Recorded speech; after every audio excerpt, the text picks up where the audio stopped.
వారు దిగంబరులను తెలుసుకున్నారు కదా. దిగంబరులను తెలుసుకున్న తర్వాత మానవుడు చేసిన ప్రయత్నం ఏమై ఉన్నది చెప్పండి? ఆకులతో వారి సిగ్గును కప్పుకుంటున్నారు. కప్పుకున్నారా లేదా? ఆకులతో కచ్చడములను చేసుకుని వారు కట్టుకున్నారా లేదా మొలకు? కానీ యేసుక్రీస్తును ఎదుర్కోవడానికి ఆ కచ్చడములు, ఆ ఆకులు అడ్డుగా ఉన్న కానీ యేసుక్రీస్తు ప్రభువును ఎదుర్కొనడానికి అవి సరిపోలేదు.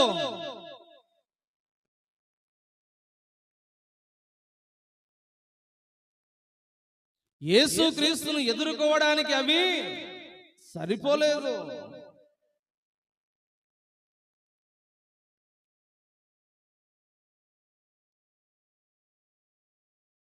మరి మంటి శరీరములో ఉన్నటువంటి నీవు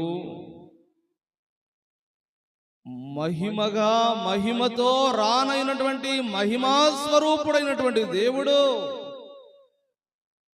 ఆయన రానై ఉండగా ఈ మట్టి శరీరముతో నీవు ఆయనను ఎలా ఎదుర్కొనగలవు?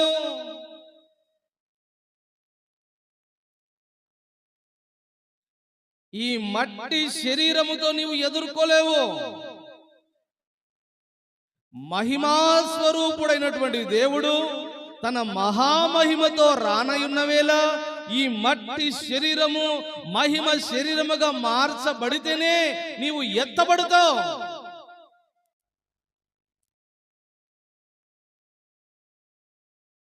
ఈ మట్టి శరీరము మహిమగా మార్చబడకపోతే, ఈ మట్టి శరీరము మహిమగా మార్చబడకపోతే నీవు విడిచిపెట్టబడతావు, విడువబడతావు.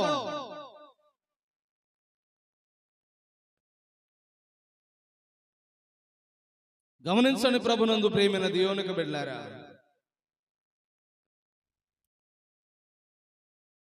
దేవుని బలమును నీవు పొందుకోవాలి అనంటే ఏం చేయాలి?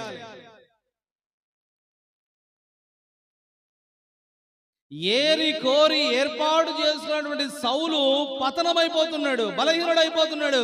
నానాటికి అతడు ఏమైపోతున్నాడంట? నీరసించిపోతున్నాడు. ఈరోజు నీ నీరసానికి కారణం ఏమై ఉన్నది? ఈరోజు నీవు సన్నగైపోవడానికి కారణం ఏమై ఉన్నది?